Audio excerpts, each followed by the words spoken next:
Halo Bang Herman, ini Bang Herman, adik mau nanya soal eh, pilkada, khususnya di pemilihan wilayah pemilihan Abang lah.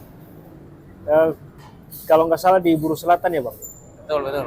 Siap. Nah, Abang melihatnya di Buru Selatan itu sekarang kayak gimana perkembangan politik dari kandidat-kandidat yang ada? Ya, kalau mengenai perkembangan sekarang, memang di seluruh wilayah Indonesia ini sedang melakukan proses pemilihan bupati, wali kota, dan pemilihan gubernur. Mengenai perkembangannya seperti apa sekarang, memang sekarang ini sudah masuk dalam tahap kampanye akbar. Kampanye akbar. Kampanye akbar karena tinggal menunggu dihitung dengan jari sudah masuk pada hari pencoblosan, yaitu tanggal 27 November 2024. Berarti Ya. kurang lebih 12 hari gitu ya Bang ya? Ya, jadi kalau bicara memang tahap perkembangan sekarang, isu memang lagi tajam-tajamnya isu di sana, lagi gencar-gencarnya isu politik di sana. Lagi rame-ramenya ini. Ya, betul. Waduh, panas berarti Bang ya? Itu sudah pasti panas. Nah, Bang Adi mau nanya lagi nih. Eh, Kalau nggak salah di sana kan 3 kandidat nih yang maju. Iya, betul. Menurut Abang dari 3 kandidat itu, kekuatan politik sudah sejauh mana sekarang? Iya. Jadi yang pertama, sebelum kita masuk pada kekuatan politik, kita masuk dari titik awal, ya. Oke, Titik awal, ketiga kandidat ini memang sebelum tim sukses bekerja, sebelum relawan bekerja, sebelum kandidat bekerja, mereka sudah memiliki kekuatan politik masing-masing. sudah Dari ada. mana? Yaitu dari partai politik. Oke, Partai politik lumbung suaranya yaitu dari para anggota DPRD yang baru saja selesai melakukan pemilu legislatif berapa bulan yang lalu. oke, Nah, mereka ini kan para anggota DPRD ini kan pasti mereka akan bekerja dan diarahkan oleh partai politik untuk bekerja keras memenangkan paslon yang sudah direkomendasikan oleh partai politiknya. oke. Jadi maka ini bisa dikatakan sebagai basis dasar, dukungan dasar bagi ketiga paslon ini. Hanya tinggal bagaimana ke depan di samping suara basis ini, suara awal ini, tapi bisa didobrak menjadi suara kemenangan. Kalau kita bicara tentang suara, bagaimana untuk mencapai kemenangan, ya pasti butuh kerja keras ya, butuh kerja tim, butuh kerja relawan, butuh kerja kandidatnya sendiri. Berarti 3 paslon itu Ya. udah punya basis suara masing-masing. Ya, selain dari kerja-kerja timnya, Oke. selain dari kerja-kerja tim, tapi juga semua kembali juga tergantung juga pada figur paslon masing-masing ini. Kembali pada figur Ya. masing-masing. Oke Bang, ini kalau Abang lihat dari segi apa namanya perkembangan sekarang, tapi adik mau tahu dulu nih, 3 pasangan itu siapa-siapa aja? Eh, yang pertama ya, calon nomor urut 1 yaitu Lahamidi dan berpasangan dengan Gerson ya. Oke, Yang kedua Haris Wali berpasangan dengan saya kurang hafal namanya ya. oke, Tapi memang berasal dari Kecamatan Leksula. oke. Ketiga, Yang ketiga yaitu adalah incumbent hmm, yang sebelumnya memang 4 tahun lalu dipilih sebagai Bupati Buru Selatan. oke. Kemudian hari ini dia berpasangan dengan tokoh yang baru. Berarti nomor 3 itu maju lagi ya Bang ya? Ya, betul. Jadi nomor 3 ini memang sebagai incumbent lah. Oke Bang, Abang lihatnya gimana dari 3 pasangan itu? Milenial mungkin yang di daerah ini ingin tahu, Ya, sikap Abang ini gimana sih?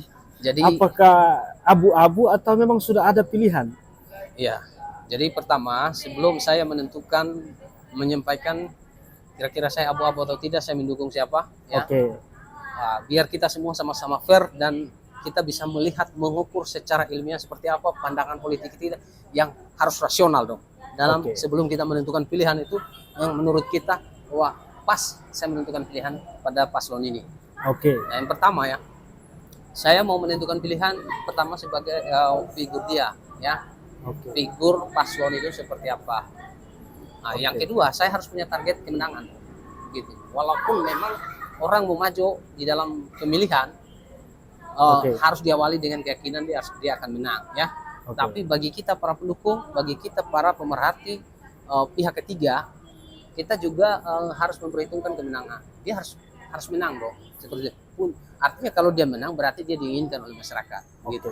Nah, saya ingin mengupas satu persatu. Yang pertama saya mulai dulu dari Nah, ini kandidat menarik nomor ini. 3 lah, ya. Kandidat nomor 3. Nah, saya urai dulu mulai dari kandidat nomor 3. Ini kita bicara tentang kelebihan dan kelemahan masing-masing. Oke, Ya. baik. Ya. Yang pertama saya bicara tentang kelebihan dari paslon nomor 3. Oke. Nomor 3 ini memang dia lahir dari incumbent, ya. Dia lahir dari incumbent. Memang secara rasional sebagai incumbent pasti dia sudah punya kekuatan. Udah pasti dong. Sudah pasti karena ada banyak pihak, ada banyak orang yang memang dia karirnya misalnya di dunia kepegawaian. Ada banyak pegawai yang memang karirnya naik di saat dia menjadi bupati pada waktu itu. Lalu kemudian para relawan misalnya para pengusaha. Ada banyak pengusaha memang yang diberikan proyek, ya. Yang diberikan proyek bekerja sama pada masa dia menjabat sebagai bupati. Mereka ini kan pasti akan bekerja keras untuk bisa meloloskan kembali sebagai bupati, yaitu paslon nomor 3. Oke. Dan ini sebagai kekuatan, sebagai kelebihan, ya. Kelebihan. Investasi berlaku sebagai investasi bagi paslon nomor 3, begitu. Oke. Tapi salah satu yang menjadi selain dari kelebihan, yang menjadi kelemahannya, ya, karena memang menurut informasi dan sesuai dengan pengamatan kita lah, karena memang kita masyarakat di sana, di masa menjabat, walaupun memang 4 tahun ya, 4 tahun dia dipilih, dilantik pada Desember 2020, ya terhitung 4 tahun lah. Gitu. Oke. Nah di masanya memang keluhan-keluhan masyarakat yang pertama tentang infrastruktur. Infrastruktur. Ya, tentang infrastruktur. Kemudian tentang birokrasi, ya. Tentang birokrasi, pengelolaan sumber daya manusia di sana, pemanfaatan sumber daya manusia, dan kepegawaian.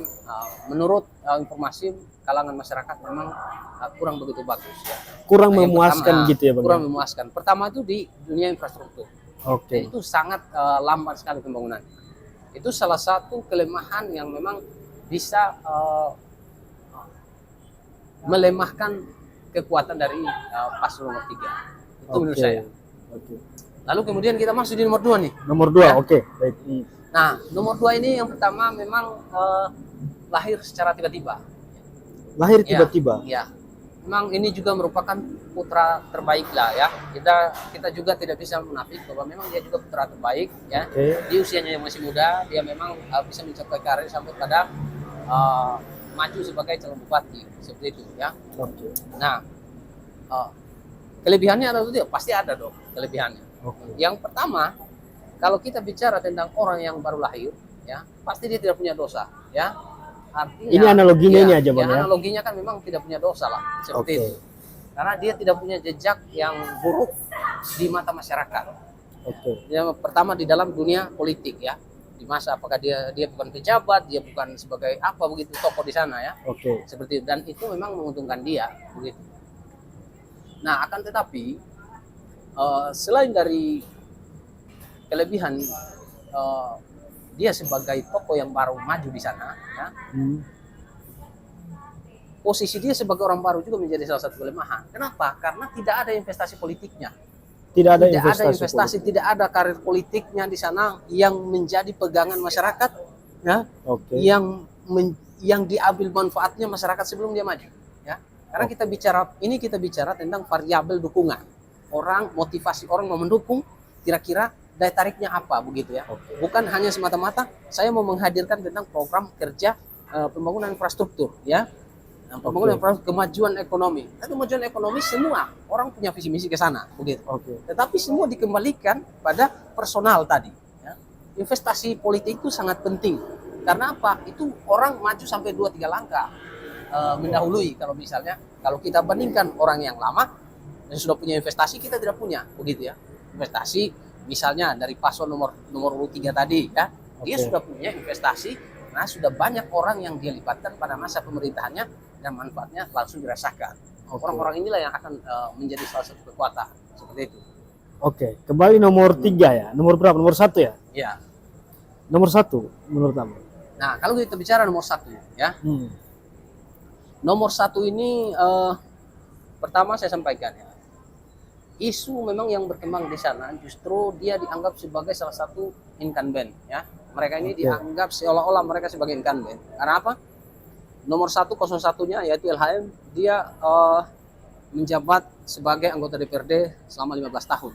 Oke. Lalu kemudian 02-nya itu adalah wakil bupati ya, Oke. periode sebelumnya, sebelum maju di pilkada di Pilbub ini. Hmm. Nah, memang ada isu yang kurang bagus di sini ya. Oke. Tapi menurut saya ya, posisi dia sebagai anggota DPRD yang sudah 15 tahun dia maju tapi terpilih terus 3 kali ya. Hmm. Artinya di masa 15 tahun ini dia sudah menanam kebaikan begitu banyak di masyarakat. Dia sudah menanam banyak tata nilai yang menjadi daya tarik bagi masyarakat umum. Baik itu memang secara personal maupun juga dia menghadirkan program-program kerja yang mendukung pembangunan di dapilnya sendiri. Oke. Dan itu satu kelebihan menurut saya. Itu satu kelebihan. Kalau kita bicara sebenarnya posisi dia misalnya sebagai anggota DPRD ya. Hmm. Kalau kita bicara posisi dia sebagai anggota DPRD, dia dianggap sebagai incumbent, menurut saya itu salah. Nah, kalau Bukannya. dia sebagai anggota DPRD dituntut untuk harus melaksanakan pembangunan selama 15 tahun itu, dia tidak punya prestasi karena tidak ada pembangunan di daerahnya maupun di daerah Selatan misalnya ya. Hmm. Itu tidak masuk akal, itu tidak rasional karena tugas anggota DPRD itu bukan itu. Anggota Oke. DPRD itu secara kolektif kolegial ya. Itu melaksanakan membentuk peraturan daerah bersama bupati. Kemudian memberikan persetujuan rancangan terhadap anggaran APBD. Oke. Nah, lalu kemudian tugas ketiganya yaitu adalah melakukan pengawasan terhadap peraturan daerah dan rancangan peraturan daerah tentang anggaran daerah. Itu yang menjadi tugas pokok yang harus diingat. Jadi Oke. DPRD tidak memiliki kewajiban untuk melaksanakan pembangunan secara teknis, terutama infrastruktur. Itu sama sekali tidak ada. Berarti itu ya. Begitu juga tentang pelayanan kesehatan, pelayanan birokrasi pemerintahan, pelayanan dasar misalnya ya. Itu bukan tugas anggota DPRD. Jadi jangan dibolak-balik ya. Itu dilakukan oleh bupati mungkin ya. Jadi mungkin ini menurut saya ini sebagai satu pencerahan bagi kita semua lah. Saya berpandangan bahwa seorang anggota DPRD itu memang tidak memiliki tugas dan kewajiban untuk melaksanakan pembangunan secara teknis. Karena yang melaksanakan pembangunan itu adalah badan-badan di bawah koordinasi bupati. Kalau kita bicara tentang garis koordinasi pembahasan ya, tapi pembahasan itu memang melibatkan DPRD hanya secara kolektif, bukan secara perorangan, Bos. Nah, Berarti semua kebijakan yang diambil dihasilkan di DPR itu tidak secara perorangan, semua secara kolektif. musyawarah mufakat Iya. ya. Sekalipun kita sebagai ketua DPRD yang kita bawa ide emas, ya, ide berlian, belum tentu itu akan dianggap, akan dipakai, ya, di dalam pemerintahan di setiap satu periode itu. Apalagi kita misalnya berseberangan dengan kepala daerah misalnya, kan, dan berseberangan dengan bupati. Artinya ini saya memberikan klarifikasi terlebih dahulu, ya, Oke. terhadap isu yang berkembang menurut saya ini tidak fair. Begitu. Iya. Oke, Nah, Bang. lalu kemudian kita bicara misalnya tentang kelemahan ya. Tentu Ah. kelemahannya memang karena isu ini tadi digoreng. Isu ini kan memang sengaja digoreng baik dari paslon-paslon. Yang pertama paslon yang hadir sebagai oposisi lah ya, yang Oke. menamakan diri sebagai oposisi yang hadir, dia memang akan berjuang untuk masyarakat. Semua, saya katakan itu memang semua orang bekerja itu buat masyarakat. Iya, Untuk iya. kepentingan masyarakat di sana. Tidak ada orang yang bekerja untuk kepentingan pribadi, Pak. Ketika dia menjadi bupati, semua karena yang akan mereka laksanakan adalah perintah undang-undang. Oke. Seperti itu. Nah, ini sebenarnya menjadi kelemahan, menjadi titik lemah bagi pasangan 01 sendiri. Oke, Bang. Berarti dari pembahasan itu, Abang kelihatannya nampak tertarik dengan salah satu nomor 1 kelihatannya ya. Benar Ya. atau enggak sih? Kalau boleh jujur, saya katakan betul. Saya sangat tertarik dengan paslon nomor 1. Alasannya tadi. Nah, alasannya yang pertama ya. Oke. Alasan yang pertama. saya betul-betul kenal baik dengan beliau. Kenal di antara saya dengan beliau, Oke. ini tidak ada pembatasan. Saya ini bukan siapa-siapa, saya masyarakat jelata, ya. Oke. Hanya anak muda, ya, perantau yang memang tidak punya begitu inilah, ya. Oke. Tidak ada mungkin di mata masyarakat Buru Selatan mungkin tidak ada ini. Tapi bagi beliau, ya, karena menganggap saya adalah putra daerah di sana juga, Oke. ketika dalam berkomunikasi semua, memang semuanya berjalan begitu saja.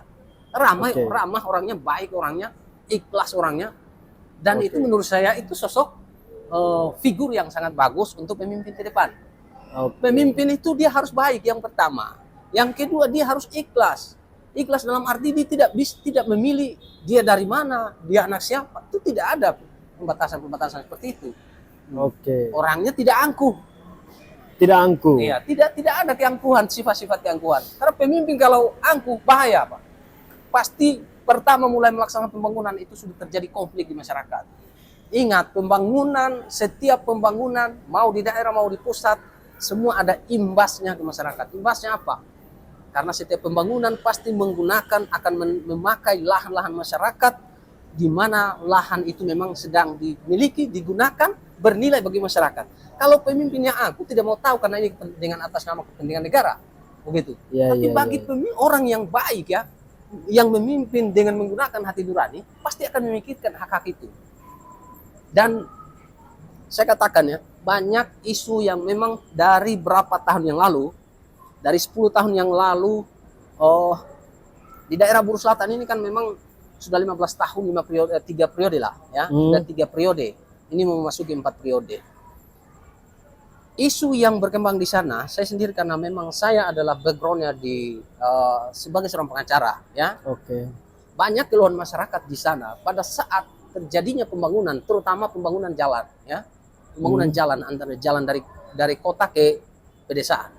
Itu banyak lahan-lahan perkebunan masyarakat yang terkena imbas pembangunan itu, ya. Tapi bagaimana penanggulangan terhadap kerugian terhadap hak-hak masyarakat? Itu tidak ada, sama sekali tidak ada. Yang masuk di telinga saya sampai saat ini tidak ada pembebasan lahan yang dilakukan oleh pemerintah terkait dengan pengembalian hak masyarakat. Padahal apa? Itu di dalam undang-undang diberikan perlindungan bahwa hak itu harus diberikan penilaian dan dibayar ganti ruginya. Tapi karena pemimpin kita yang memang hanya monoton dengan pembangunan, tidak mau pusing dengan masyarakat, pada akhirnya apa? Hak masyarakat yang diabaikan. Oleh karena itu, pemimpin yang baik, pemimpin yang berhati nurani, yang berkeadilan, yang bersosial di masyarakat, itu sangat penting menurut saya. Dan itu hanya ada di nomor 1. Nomor 1. Lahamidi, yes. Lahamidi, gas. Gas ya? Ya. LHM gas. LHM gas. Nah, oke Bang, ini semakin terakhir Bang. Dari presentasi itu, apa pesan buat pemilih di Kabupaten Buru Selatan? Utamanya mungkin ya, kalangan milenial dan Gen Z yang masih cukup banyak energi nih. Ya. Mereka punya semangat yang cukup mungkin lebih tinggi daripada tenaganya masih mantap lah. Ya. Jadi yang pertama, ya, kita sebagai Gen Z ini, ya, karena kita menamakan diri kita Gen Z, artinya kita milenial juga ya. Milenial berpendidikan, ya, memiliki rasional yang tinggi, ya. Oke. Yang pertama, kita sama-sama pernah menjadi mahasiswa, kita pernah menjadi organisator di masa kemahasiswaan kita, bahkan sampai sudah selesai kita masih tetap berorganisasi, ya.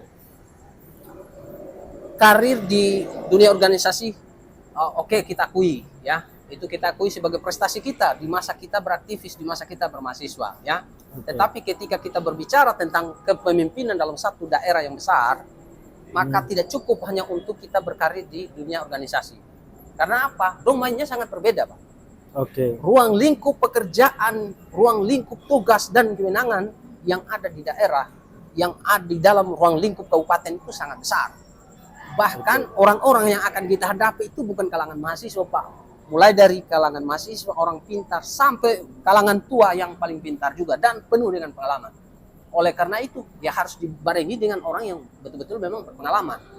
Nah, berpendidikan oke, ya, tapi bukan sebagai syarat satu-satunya untuk oh seseorang itu memang layak menjadi seorang pemimpin, karena pemimpin itu cukup butuh seorang sarjana udah cukup, ya. Oke. Seorang sarjana udah cukup, dan kita tidak bisa menjadikan itu hanya salah satu ukuran yang utama lalu kemudian kita tentukan, ya. Kalau kita bicara tentang kepintaran, ya, bicara kepintaran, menurut saya di antara ketiga kandidat ini, menurut saya tidak ada yang menonjol bahwa satu yang lebih cerdas, satu yang lebih pintar. Menurut saya hampir sama lah, begitu ya. Oke. Itu menurut saya sama saja. Hanya dalam memang yang namanya sistem orang berkomunikasi, berinteraksi dengan pihak lain itu memang kan berbeda-beda, ya.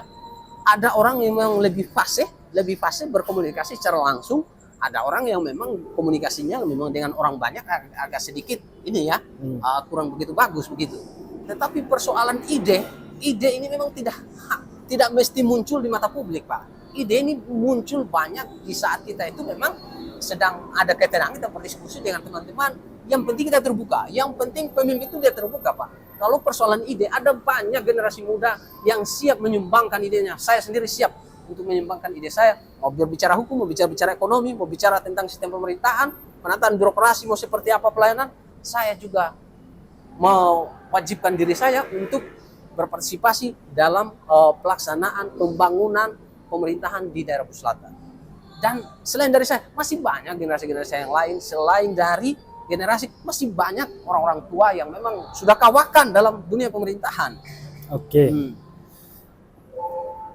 Oke Bang, pesannya buat milenial. Ya, sebelum saya sampaikan pesan, ya, saya sampaikan dulu bahwa kenapa pengalaman itu penting, ya. Pengalaman di dunia pemerintahan itu karena apa? Kalau kita berpengalaman, pasti kita itu menguasai ruang lingkup yang ada di birokrasi itu. Karena yang namanya birokrasi, ada yang berprestasi, ada yang pintar, ya, ada yang tidak pintar, tapi prestasinya, karirnya bagus, begitu ya. Dan ini menurut saya sesuatu hal yang kurang bagus di dalam penerapan sistem birokrasi yang ada di Indonesia, khususnya misalnya di daerah Bugis Selatan. Itu sangat tidak baik, gitu. Dan tidak baik. Hanya orang yang berpengalaman yang mengetahui itu, sudah tahu dia ini seperti ini, Dan itu hanya orang-orang yang memang sudah lama berkecimpung di daerah Bugis Selatan. Dan itu hanya LHM, Pak. Iya. Seperti itu. Hanya LHM. Nah, sekarang bicara tentang pesan, ya. Nah, pesan saya secara pribadi menyampaikan himbauan kepada masyarakat secara umum yang ada di Bugis Selatan, bahwa kita tuh harus pemimpin yang diimpikan oleh masyarakat. Pemimpin yang diimpikan oleh masyarakat ini, dia harus dekat dengan masyarakat, dia harus merakyat, bukan tiba-tiba merakyat, ya. Artinya sebelum dia maju, dia sudah betul-betul terbukti dia dekat dengan masyarakat. Dia dekat dengan para tokoh-tokoh pemuda, tokoh-tokoh mahasiswa, tokoh pendidikan yang ada di sana. Dan itu memang tidak semua orang ada di situ, Pak. Hanya ada LHM, menurut saya ini sangat dekat sekali dengan masyarakat. Lalu kemudian kita bicara tentang amanah, ya, kejujuran. LHM itu 3 periode loh. 3 periode terpilih, dan itu tanpa money politik. Tidak ada money politik. Karena Al-Hamidi bukan sebagai sosok kandidat yang terkaya di sana, Pak. Padahal dia sebagai 3 periode. Kalau dia korupsi, kalau dia tidak amanah, pasti dia, kalau dia bicara tentang kepentingan pribadi, pasti dia kaya, Pak. 15 tahun.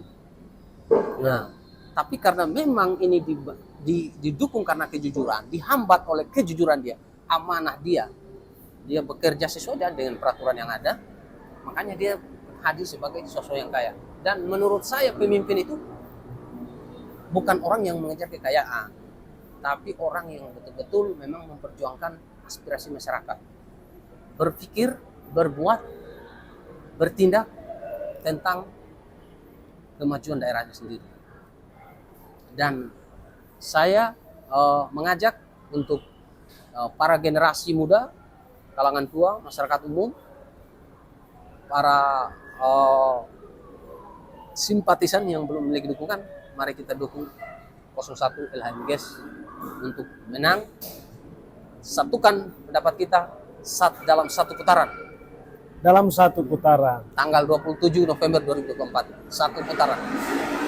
Oke Bang.